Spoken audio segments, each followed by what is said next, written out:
రేవంత్ సర్కారు బంధుప్రీతితో పనిచేస్తోందని ఆరోపించారు బీజేపీ ఎంపీ ధర్మపురి అరవింద్. కాంగ్రెస్ ప్రభుత్వం పారదర్శకంగా అవినీతికి పాల్పడుతోందన్నారు. రామచంద్రరావుతో తనకు ఎలాంటి విభేదాలు లేవన్నారు ఆయన.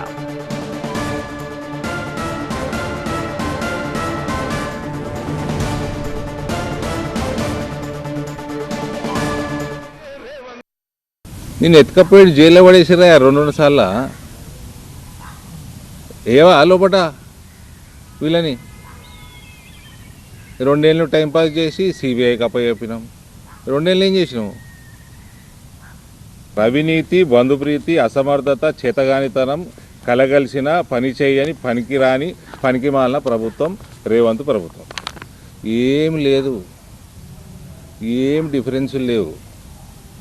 రామచంద్రరావు గారు is my very very very close buddy brother.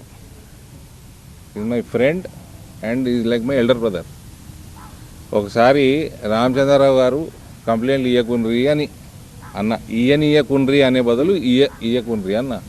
ఇగో దాన్ని ఛానల్ పట్టుకొని ఏదో ఏమి ఉండదండి. Ramachandra Rao is a beautiful human being.